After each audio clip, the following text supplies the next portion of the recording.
The stars do not care. They burn in silence, indifferent to the civilizations that rise beneath their light, indifferent to the empires that crumble into cosmic dust. A star does not mourn a lost species. It does not celebrate a victory.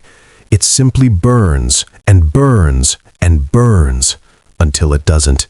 I have lived long enough to understand this truth. 647 standard cycles I have walked the halls of the Veilthrin Concord, longer than most of my kind ever will. I have watched galaxies spin in their ancient orbits. I have seen the birth of new stars and the death of old ones. I have witnessed species ascend from primitive mud dwellers to star-faring empires, and I have watched those same empires fade into nothing more than archaeological curiosities. In all that time, I believed I understood the nature of the universe. I was wrong.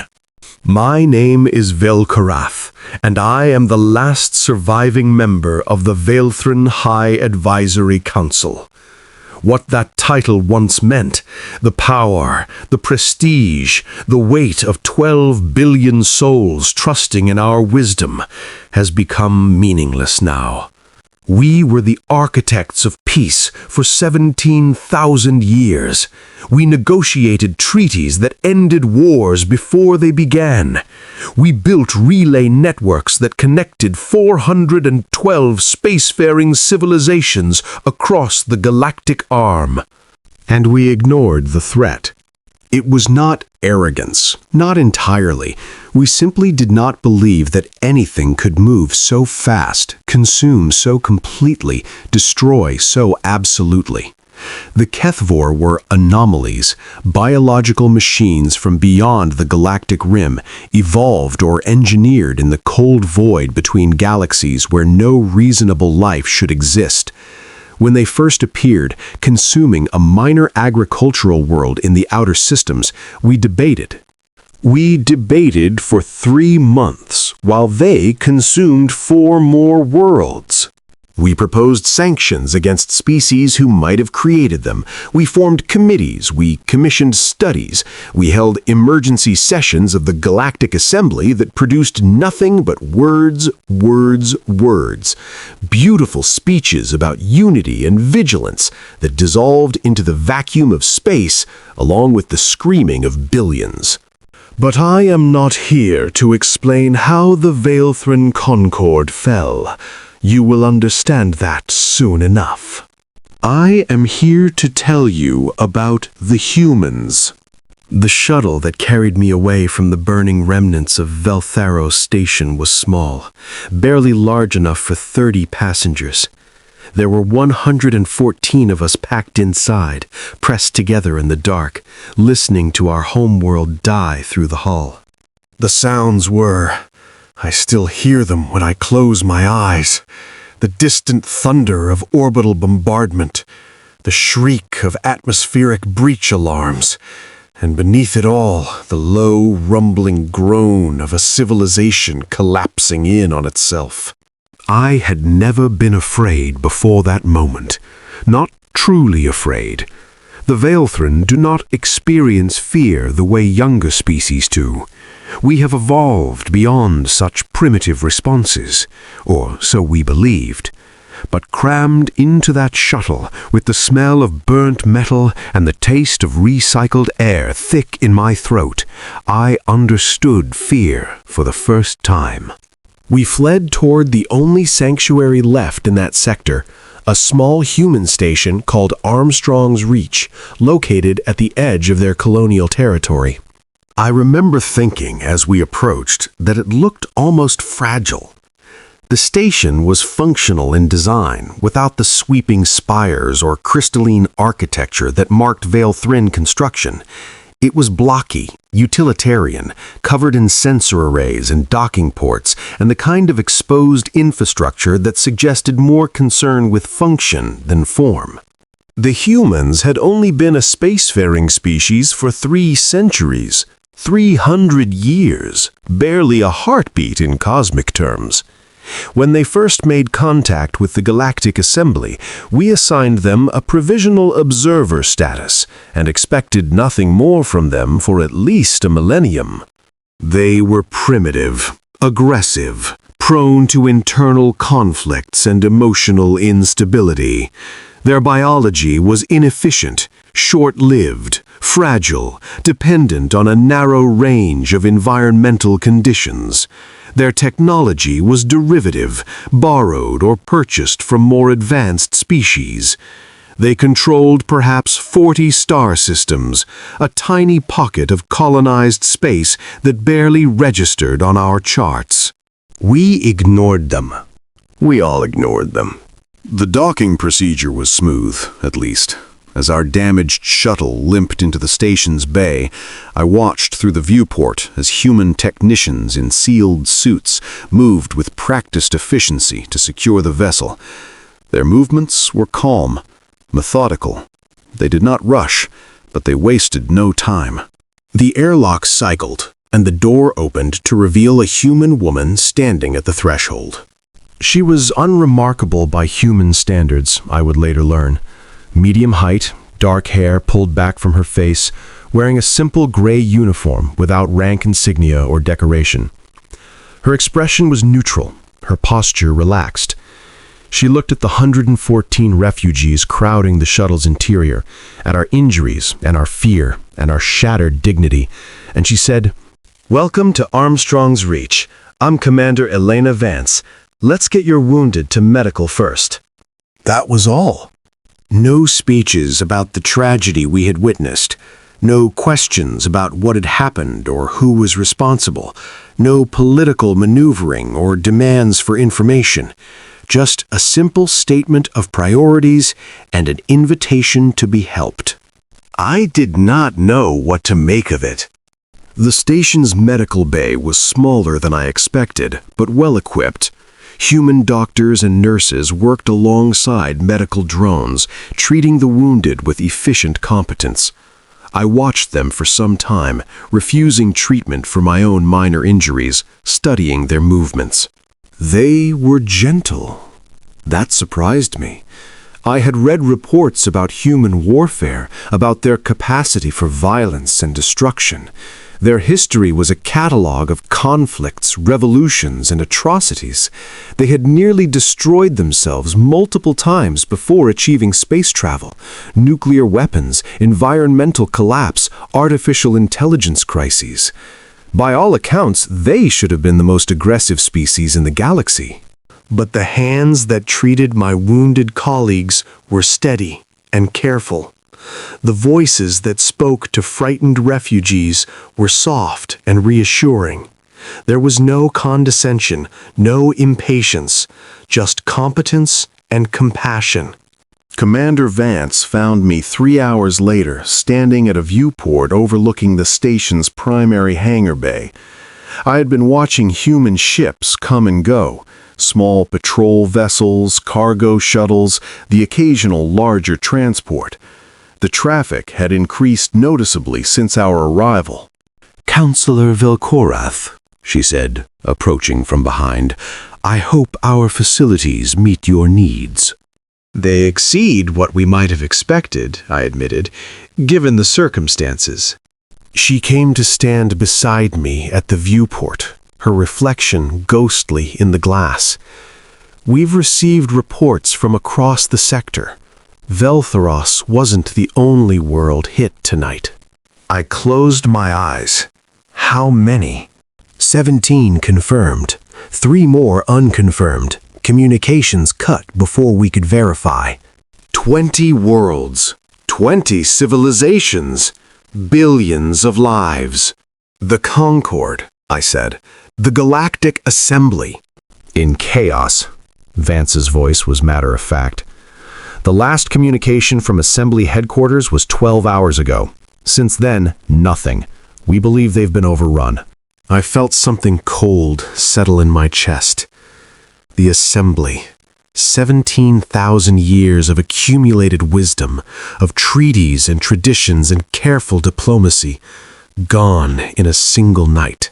The fleet coordination response I managed. The unified military action never materialized, Vance said.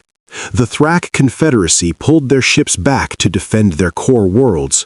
The Malathi Collective refused to engage without majority consensus.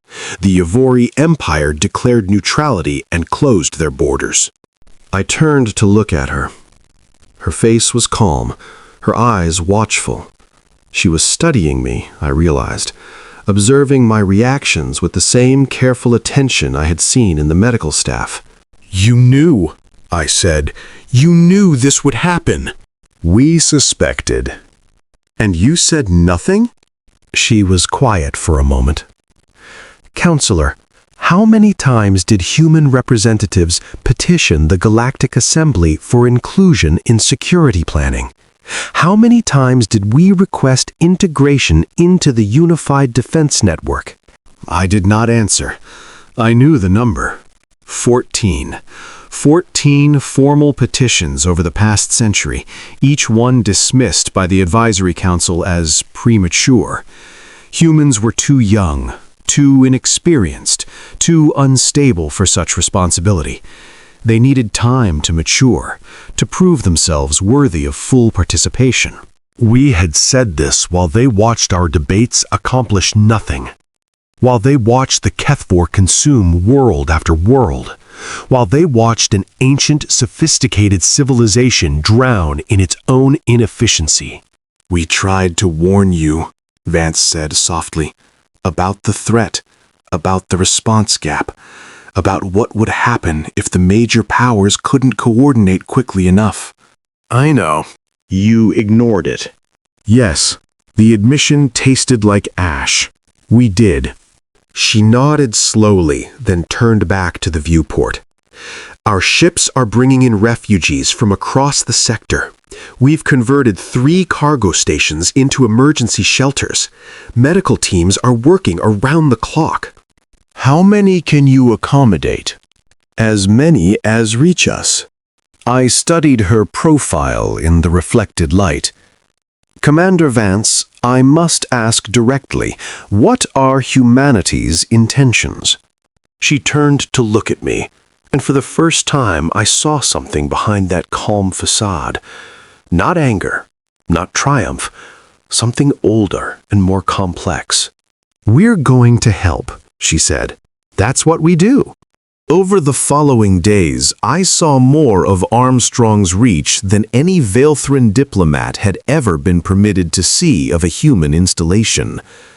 Commander Vance assigned a young officer named Lieutenant Thomas Park to serve as my liaison. He was unfailingly polite, answered my questions without hesitation, and guided me through the station with patient professionalism. But I noticed things. The station was bigger than it appeared from outside, much bigger. What looked like simple cargo bays were actually modular expansion spaces capable of reconfiguring for different purposes. What seemed like standard patrol vessels were armed with weapon systems I didn't recognize, compact, efficient designs that didn't match anything in the Galactic Technology database. And the people. The humans moved through their station with an ease that spoke of long practice. They worked in shifts, ate in communal areas, exercised in gyms with gravity that I later learned could be adjusted to simulate different planetary conditions. They trained constantly, combat drills, emergency protocols, scenario simulations. But they also laughed, played games, argued about trivial things. Formed relationships, raised children in the station's family quarters, lived full lives in the spaces between their duties. On the 3rd day, I asked Lieutenant Park about the increased traffic I had observed. He hesitated before answering.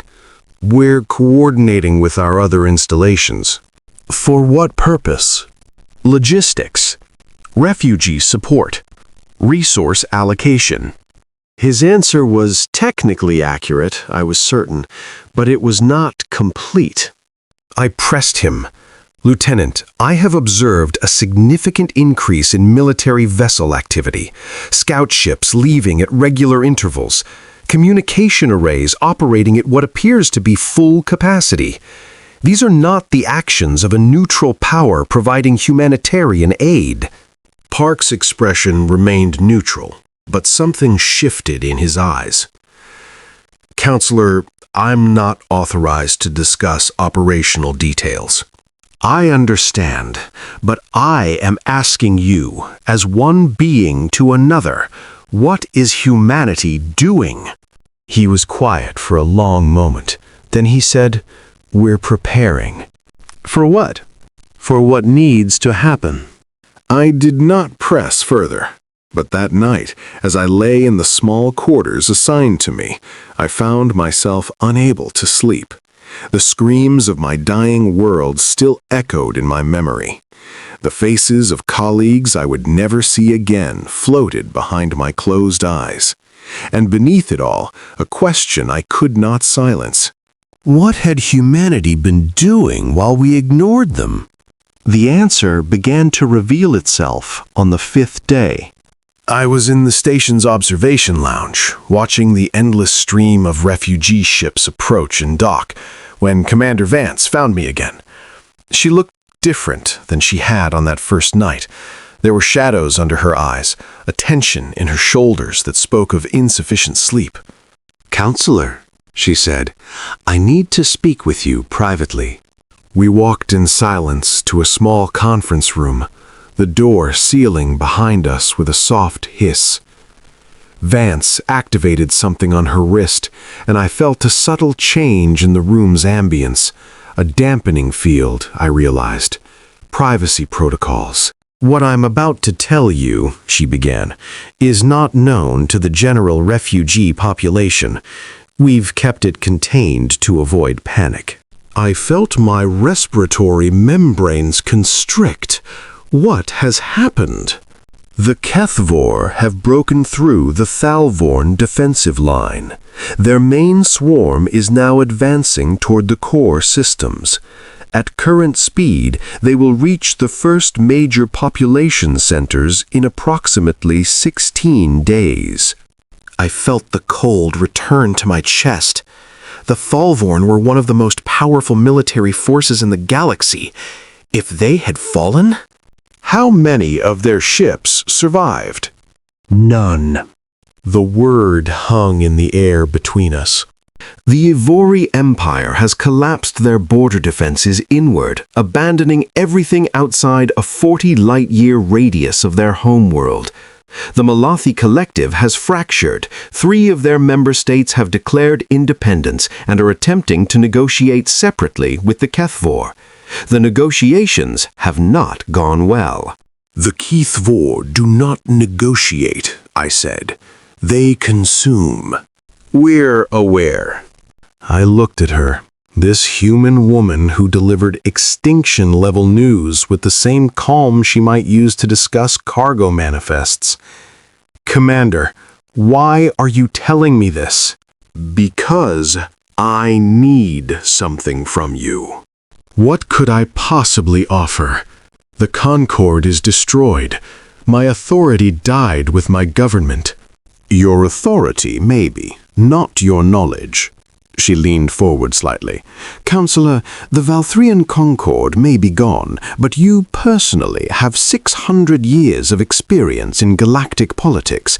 You know the power structures, the resource networks, the hidden alliances. You know where the bodies are buried, to use a human expression. You wish me to share intelligence. I wish you to help us build a coalition. I stared at her. A coalition? Commander, there is no coalition. Every major power has retreated to defend their own territory. The smaller nations are scattered or consumed. There is nothing left to unite. That's not entirely true. She touched a control on the table, and a holographic display materialized between us. It showed a star chart, not of the entire galaxy, but of a specific region. Human space, I realized, but expanded, much expanded. In the past 72 hours, Vance said, we've received communications from 147 independent systems requesting alliance or protection. Most are former colony worlds of fallen empires, Falvorn remnants, Veilthrin survivors, scattered populations of a dozen other species. They have no military capability of their own, but they have resources, manufacturing capacity, and people who want to survive. And you would accept them? Into what? Into humanity's protection. The word hung between us. Protection. It was such a simple word, and yet coming from her, in this moment, it carried a weight I did not fully understand.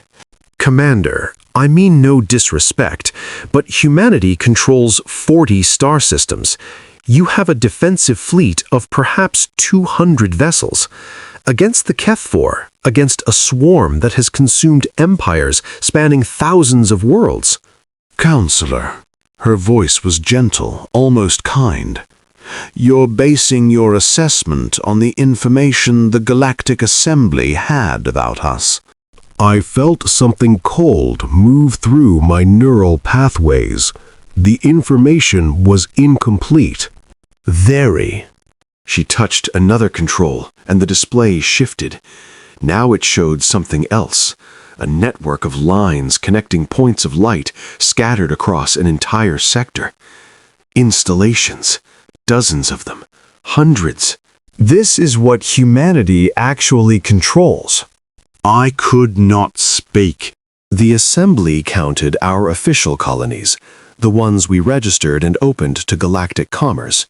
It didn't count the black sites, the mining operations in uninhabitable systems, the manufacturing platforms hidden in asteroid fields, the deep space research stations, the military installations. She paused.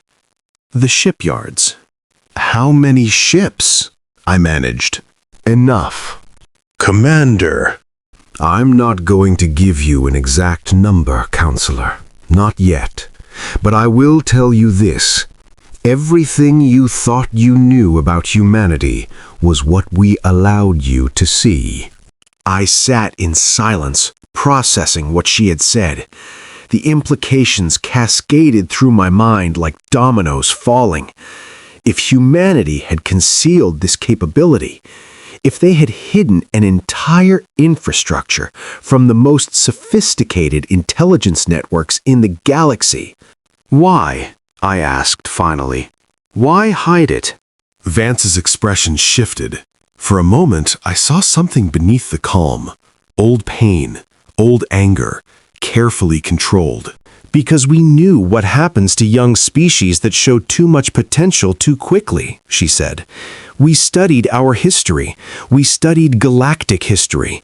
We learned that the galaxy does not welcome competitors, that established powers find ways to limit rising species, economic sanctions, political isolation, sometimes more direct methods. We would never. The Zathari Compact was exterminated 9 centuries ago when they developed faster-than-light technology that threatened the transit monopoly of the merchant guilds. The Velfani were absorbed into the Thrak Confederacy when they showed too much military aptitude. The humans of Earth watched and learned. I had no response. She was not wrong. These were not secrets. They were simply truths that older civilizations preferred not to discuss openly. So we hid, Vance continued. We bought outdated technology to maintain appearances. We registered minimal colonies and kept our true expansion off the records. We let you believe we were primitive, fragmented, weak. And we built. For 300 years. For 300 years. I looked at the display still glowing between us, at the network of human installations spanning a region of space that would have taken a lesser species millennia to colonize. What did you build, Commander? She smiled, but it was not a kind smile. It was the smile of someone who had carried a secret for too long and was finally ready to share it. Would you like to see? The ship that carried us away from Armstrong's reach was unlike anything I had ever traveled in. It was sleek, black, shaped like a blade cutting through space. Its engines made no sound that I could detect, and its interior was lit by a soft blue glow that seemed to come from everywhere and nowhere. I was not the only passenger. Vance had invited representatives from several of the refugee groups sheltering on the station. A Thalvorn military commander named Kethra, a Veilthrin scientist named Telvish, a young Malathi diplomat who introduced herself simply as Sarah. We sat together in the ship's central compartment, saying nothing, watching the stars blur past the viewports as we traveled at speeds I did not recognize. "This vessel," Kethra said finally, "its drive signature is unfamiliar." "It should be," Lieutenant Park replied. "He had accompanied us as escort. It's not on any market." "Home designed?" "Home built. From the ground up." Kethra's facial plates shifted in what I recognized as surprise. Humans developed an independent FTL technology? Several of them, actually. This one's based on spatial compression, folds the distance between 2 points rather than pushing through it. More efficient than jump drives, but it took us a while to stabilize. How long? About a century. I watched Kethra process this information. The Thalvorn had been a spacefaring species for 6,000 years, and their drive technology was still based on principles borrowed from the Veilthrin.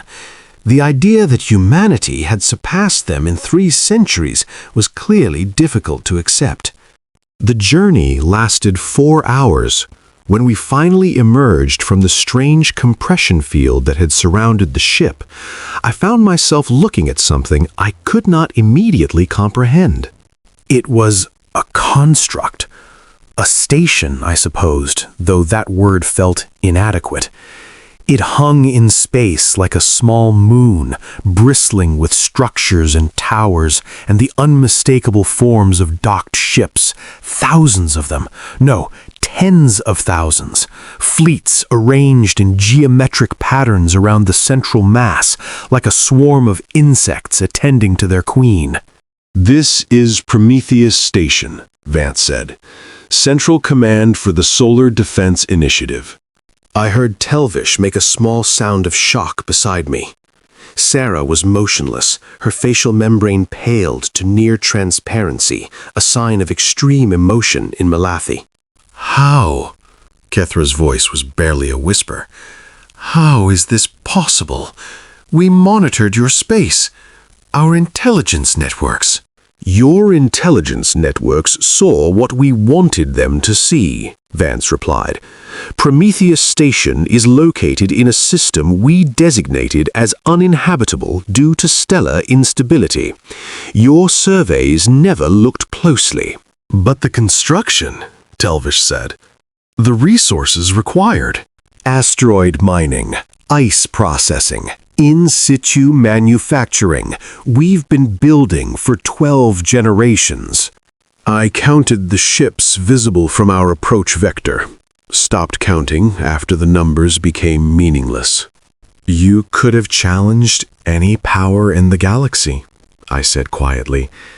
"At any point in the last century, you could have claimed a seat at the assembly by force." "Yes," Vance agreed. "We could have."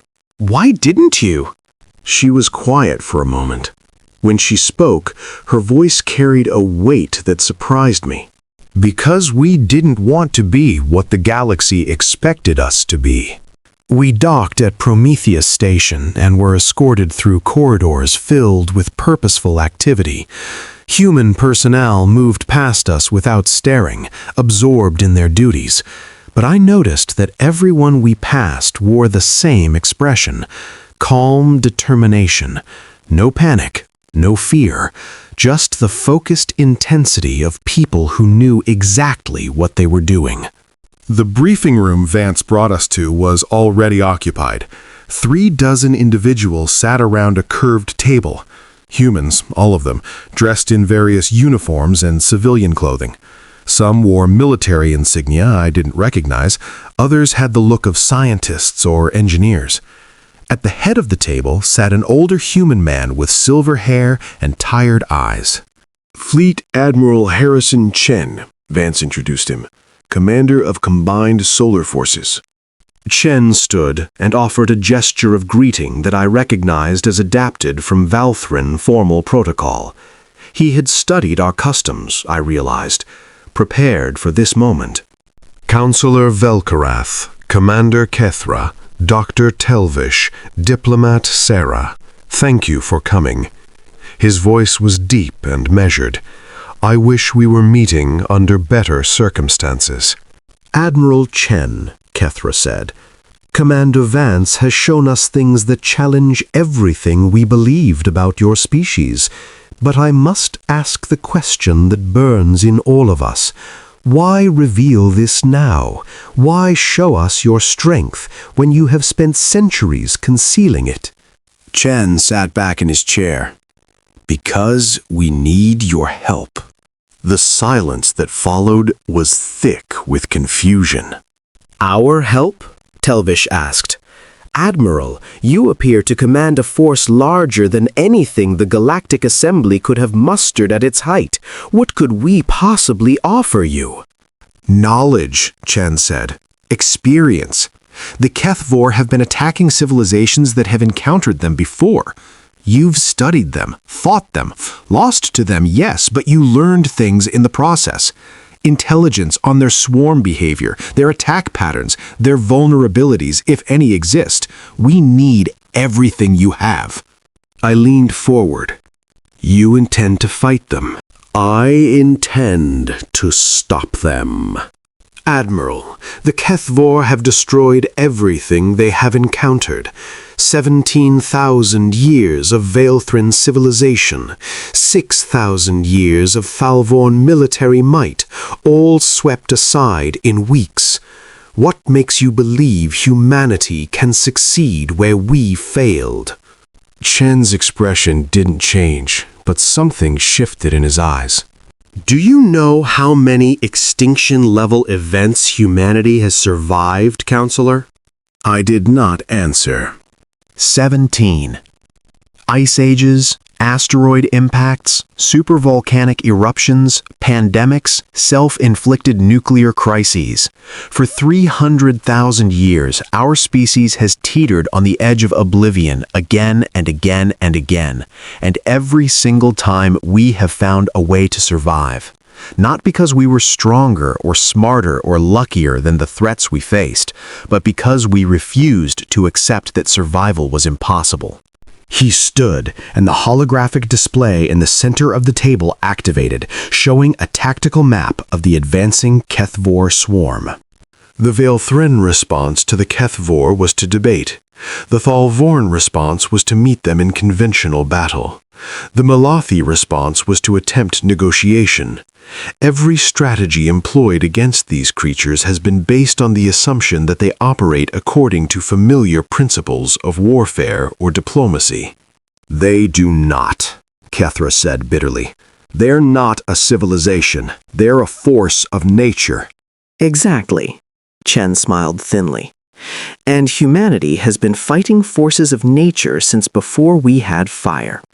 We don't try to reason with earthquakes or negotiate with hurricanes. We adapt, we prepare, we endure. And when necessary, we build systems that allow us to survive what should be unsurvivable. He gestured to the display, and the image shifted. Now it showed something else. A coordinated response plan with attack vectors, defensive positions, and resource allocations spanning dozens of systems. This is Operation Firebreak, the largest military operation in human history. We are going to stop the HFY, and we are going to do it by throwing everything we have at them. Not a graduated response, not a measured engagement. Everything at once. Telvish studied the display, the calculations, The logistics alone, you would need to coordinate thousands of ships across multiple light years simultaneously. We're aware. The communication delays. Solved. Chen touched a control. Quantum entangled relay networks. Instantaneous communication across any distance. We've been deploying them for 40 years. I felt the cold deepen in my chest. Quantum entanglement had been a theoretical possibility that the Veilthrin had considered pursuing centuries ago. We had abandoned the research as impractical. You have faster than light communication, I said slowly. And you hid this as well? We hid everything, Counselor. Everything except what we needed the galaxy to see. Sarah spoke for the first time, her voice barely above a whisper. Why? Chen looked at her. I'm sorry? Why hide?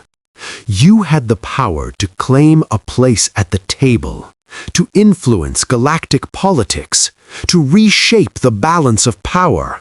Instead, you concealed yourselves for centuries, let the galaxy dismiss you as primitive, endured the condescension of species far weaker than yourselves. Why? Chen was quiet for a long moment. Then he said, because power without wisdom is destruction, and we knew we weren't wise enough yet. He moved to the viewport, looking out at the vast expanse of the station beyond. 3 centuries ago, when we first made contact with the galaxy, humanity was still recovering from its near-extinction events. We had nuclear weapons, but we also had tribalism. We had space travel, but we also had prejudice. We looked at the ancient civilizations around us, the Veilthrin, the Thalvorn, the others, and we saw what we might become, but we also saw what we still were. He turned back to face us. So we made a choice. We would watch. We would learn. We would build, yes, but quietly. Not because we feared what the galaxy would do to us if we revealed ourselves, though we did fear that, but because we feared what we might do to the galaxy if we rose too fast. But you've been ready, I said, ready for this moment. You've been preparing for a war. We've been preparing for when the galaxy needed us, Chen corrected gently. We hoped that day would never come. We hoped the ancient civilizations would find a way to handle the Kethvor without our intervention. We hoped that your 17,000 years of wisdom would be enough. It wasn't, Cathra said quietly. No, it wasn't. Chen looked around the table at the gathered representatives. Refugees, all of us, survivors of collapsed empires, come to beg for help from a species we had dismissed as primitive. So now we act, not because we seek power or glory or revenge for the centuries of condescension. We act because someone has to, because if we don't, everything ends.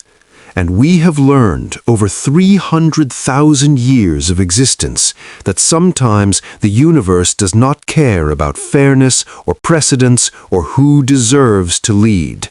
Sometimes it only cares about who is willing to stand. The next 16 days were the most intensive period of my long life. I worked alongside human strategists, sharing everything I knew about the Kethvor, their attack patterns, their feeding cycles, the way their hive intelligence distributed across the swarm. I watched human technicians analyze our data and develop counter-strategies in hours that would have taken Veilthrin committees months. And I watched them mobilize. There is no word in my language for what I witnessed. Ships poured out of hidden facilities across human space, not hundreds, thousands, tens of thousands. Sleek black vessels like the one that had brought us to Prometheus Station, bristling with weapon systems I did not recognize. Heavy cruisers armored like mobile fortresses, swift interceptors designed for swarm engagement, carriers loaded with autonomous drones programmed for sacrifice tactics. But more than the ships, more than the technology, what struck me was the coordination. Every vessel knew its place. Every crew understood its mission.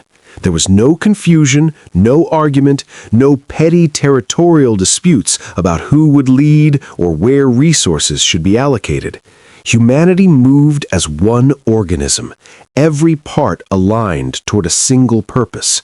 I asked Lieutenant Park about it during one of our working sessions. "How do you achieve such unity?" I asked. "Even at the height of the Concorde's power, we struggled to coordinate actions across dozens of member states. You are moving millions of personnel across 100 star systems as if they shared a single mind." Park smiled faintly. "It's not magic, Counselor. It's practice." "Practice?" "We've been running coordination drills for over a century. War games, disaster scenarios, logistics exercises. Every person in the Solar Defense Initiative has trained for years to operate as part of a larger whole." He paused. "And we have historical motivation." "What do you mean?" "Humanity's greatest failures have always come from division, tribalism, nations fighting nations while the world burned. We learned that lesson the hard way, over and over again, until it was carved into our cultural memory." He looked at me steadily. "We are not unified because we naturally agree with each other, Counselor. We're unified because we know what happens when we aren't." On the 14th day, Commander Kethra came to me with news. "The Kethvor have changed course," she said. "They're no longer advancing toward the core systems. They're coming here." I felt my respiratory membranes constrict. "They've detected Prometheus Station?" "They've detected something. Our scouts report the main swarm has diverted approximately 15% of its mass toward human space. That's still more than enough to consume every world in their path." 15%? I calculated quickly. "That would be billions of individual units." "At least. We brought the information to Admiral Chen. He studied the tactical display without visible emotion, then nodded slowly.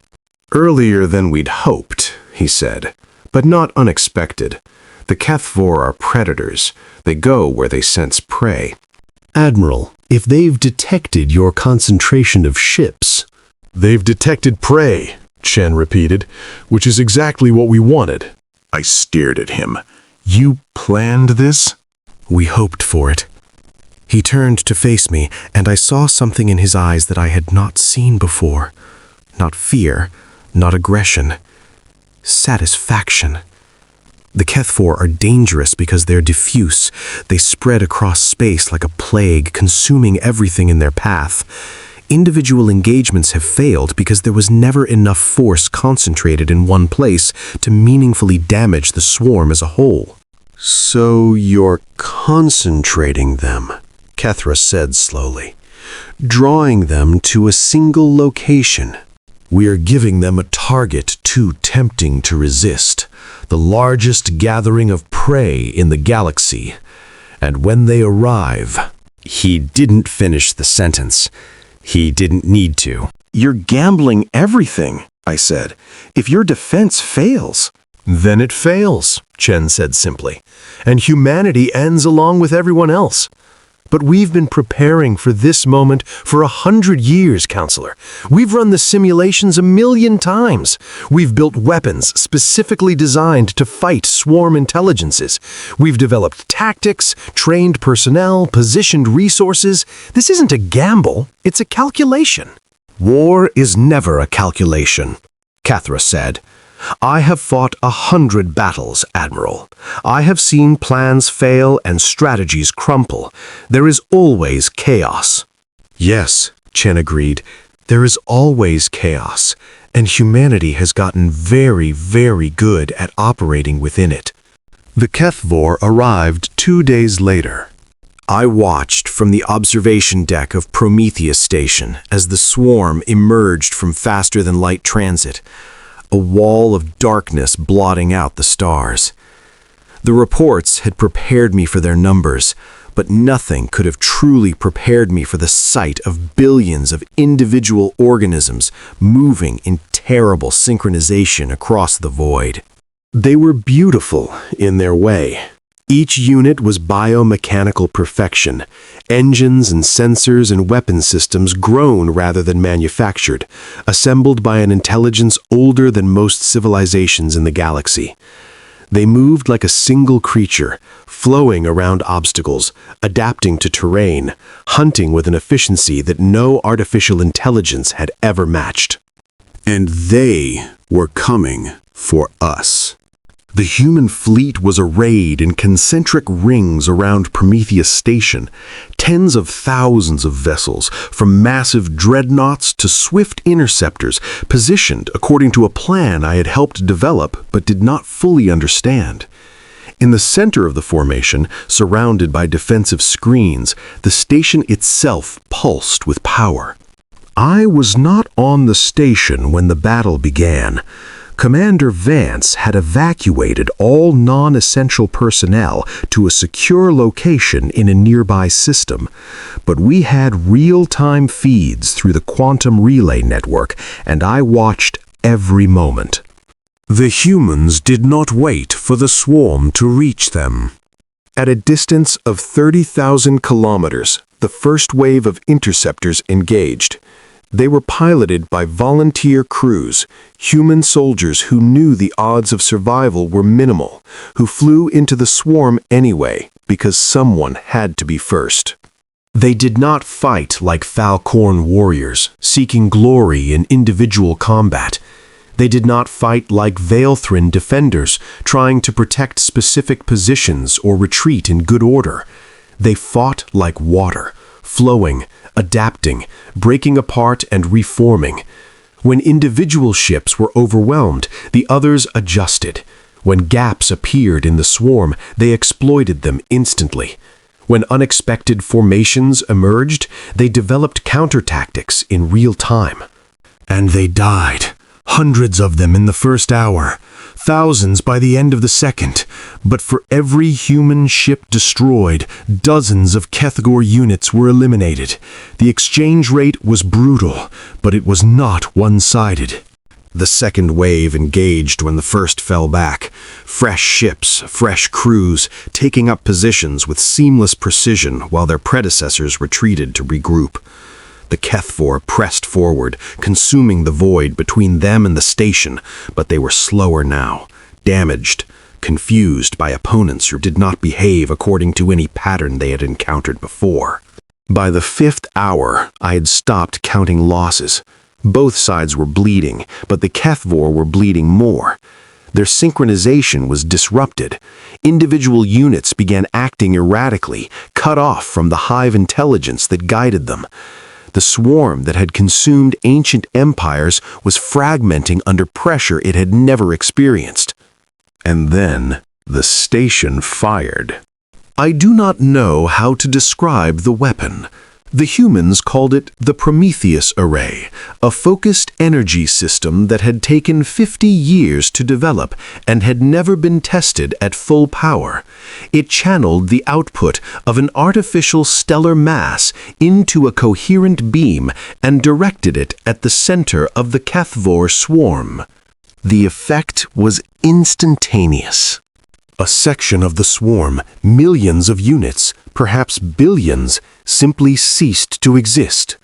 One moment they were there, pressing forward with mindless hunger. The next, they were plasma, expanding outward in a wave of superheated matter that damaged even more of their fellows. The array fired again and again. Each pulse carved a wound in the swarm, destroying what would have taken conventional weapons years to match. The HFY reeled, their cohesion shattered, their advance halted for the first time in their long history of consumption. And then the human reserves arrived. They came through jump points across the system, fresh fleets, unbloodied, converging from every direction. The hidden strength that humanity had concealed for centuries finally revealed in full. Ships beyond counting, weapons beyond comprehension. A species that had pretended to be primitive, unveiling the truth of what they had become. The HFY tried to retreat. For the first time in recorded history, the swarm turned from prey and fled. But there was nowhere to run. Human ships blocked every escape route, herded the surviving units into kill zones, picked them apart with methodical precision.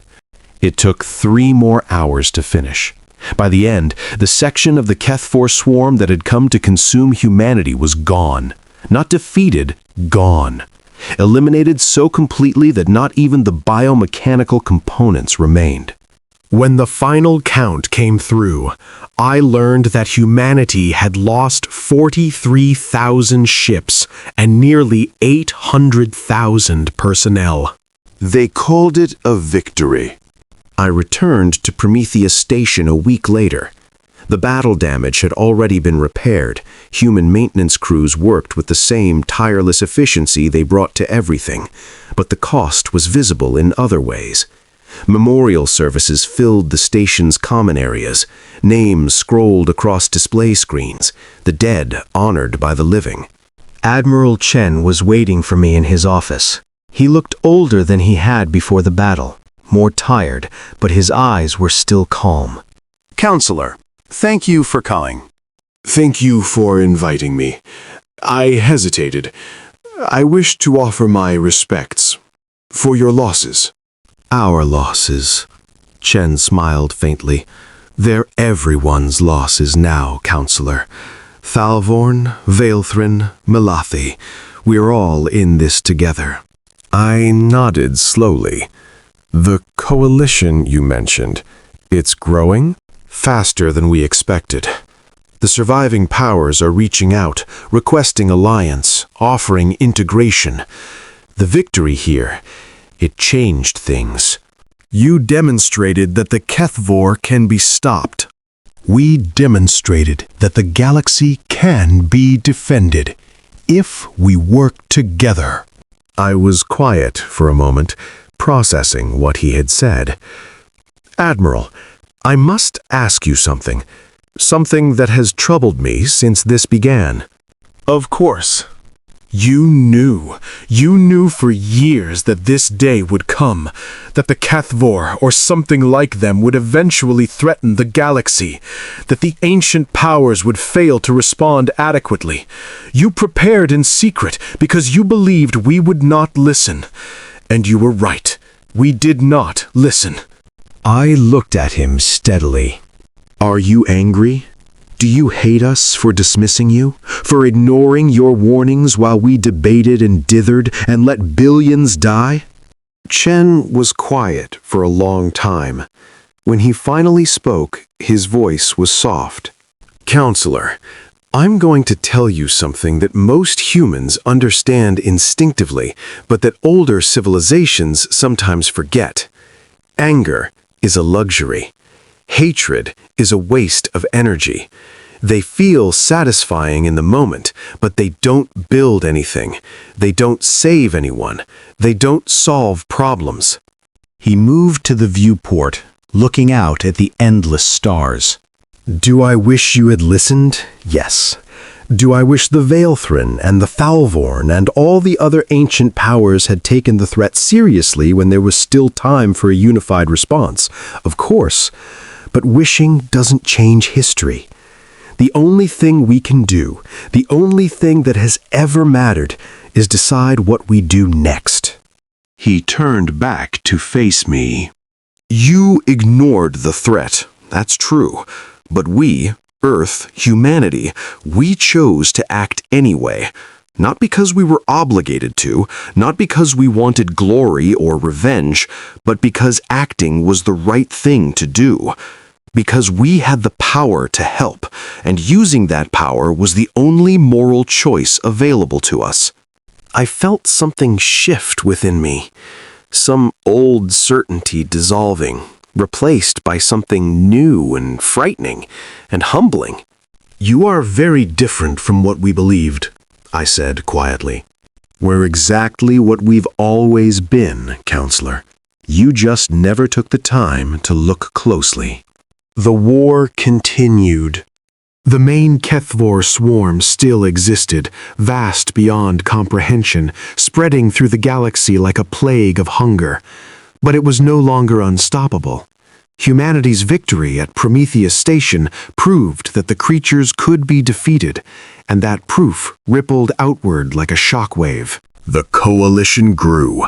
Species that had retreated to their home systems emerged again, offering ships and soldiers and resources. Former rivals set aside ancient grudges to face a common enemy.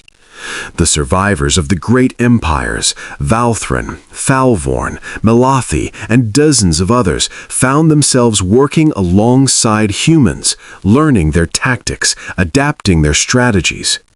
I became an advisor to the Coalition Command, offering what wisdom I had accumulated over 6 centuries of life. But increasingly, I found myself in the role of student rather than teacher.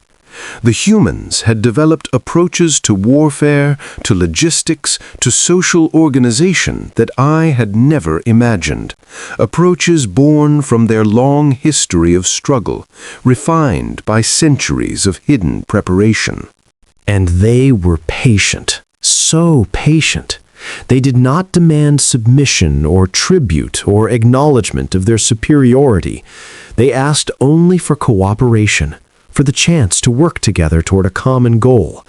They treated former enemies with respect, offered technology freely, shared knowledge without reservation.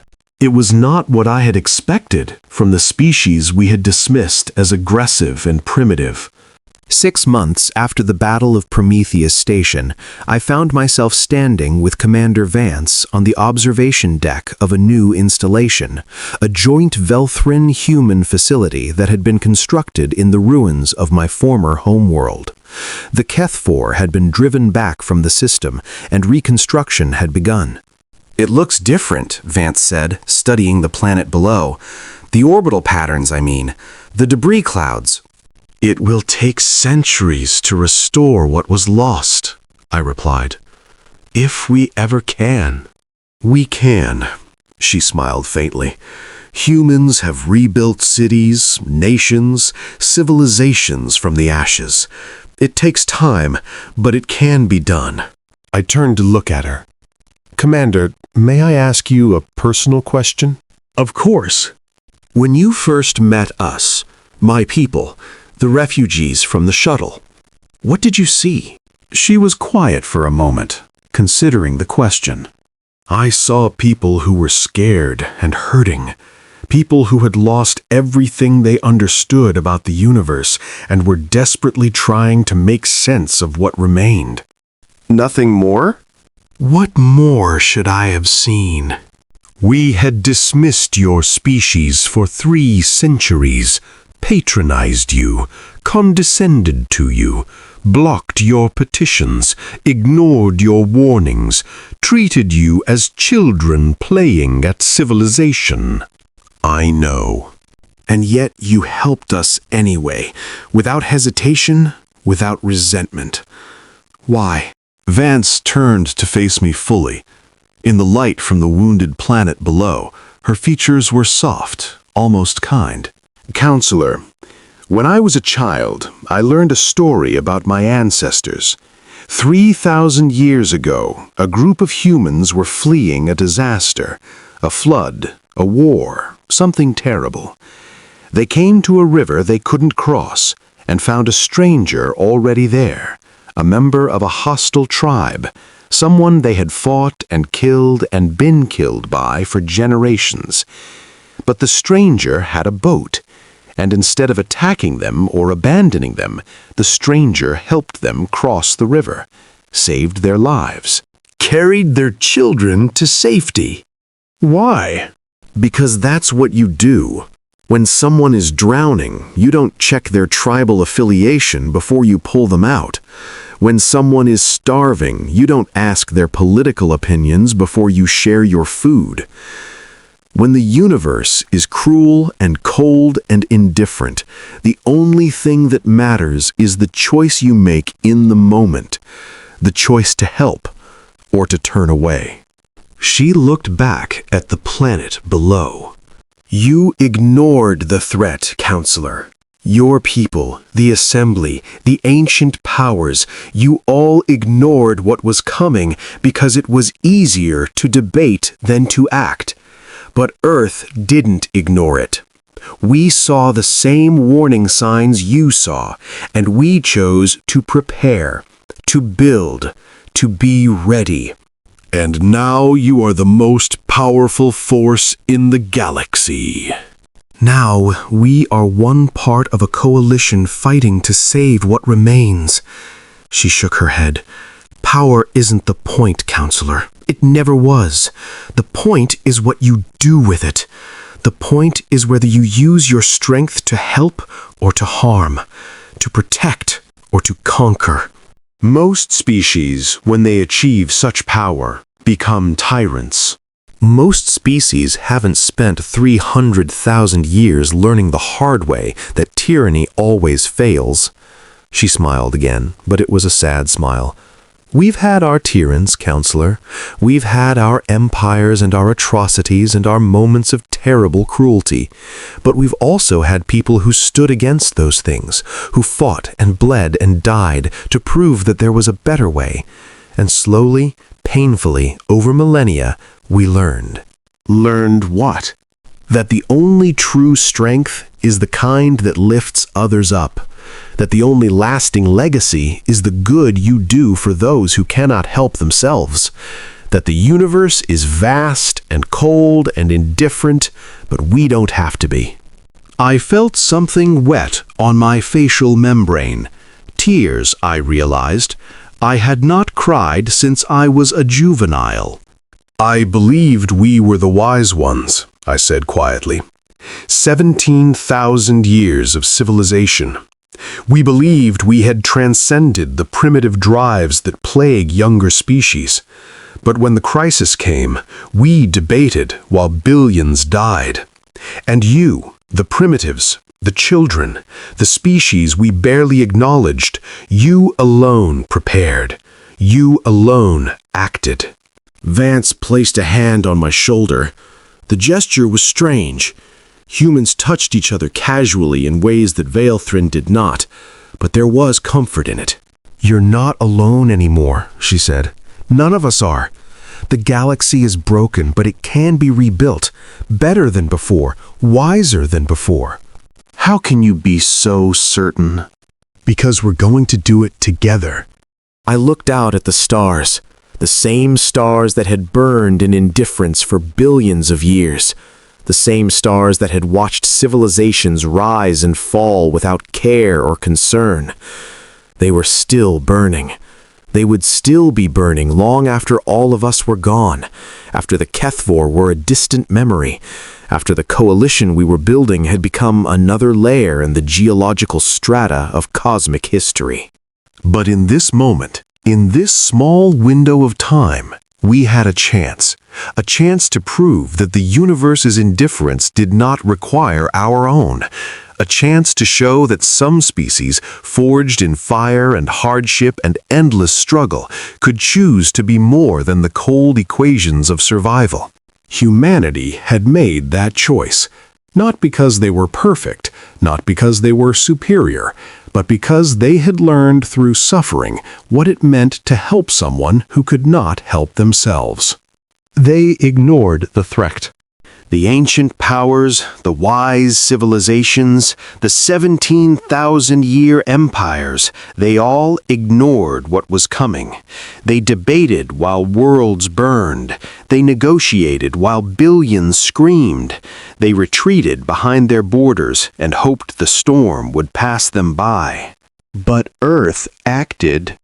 And in acting, they showed us all what we had forgotten. that the measure of a species is not the length of its history or the sophistication of its technology. It is the choices it makes when the universe turns dark. It is the hand extended to a stranger. It is the willingness to fight not for glory, not for power, but for the simple, terrible, beautiful belief that survival is not enough, that we must live for something greater than ourselves. I am Velkorath. I am the last of the Veilthrin High Advisory Council, 647 years old, survivor of the fall of empires and the breaking of worlds. I have seen the stars burn cold and civilizations crumble to dust. And I have seen humanity rise. Not as conquerors, not as tyrants, but as something far more terrifying to those who had dismissed them, as examples. The war continues. The Kethvor still consume, still spread, still threaten everything that lives. But for the first time in galactic history, they are losing. Not because of one species, one fleet, one weapon, but because the coalition humanity built is stronger than any force they have ever encountered. Because the lessons of Earth are spreading through the survivors of 100 shattered civilizations. We are learning. And when the last Kethvor is destroyed, when the galaxy is finally safe, we will rebuild. Not as we were, fragmented, arrogant, blind to our own limitations, but as something new, something better, something worthy of the trust humanity placed in us when they could have simply let us fall. They ignored the threat. Earth acted, And the galaxy will never be the same.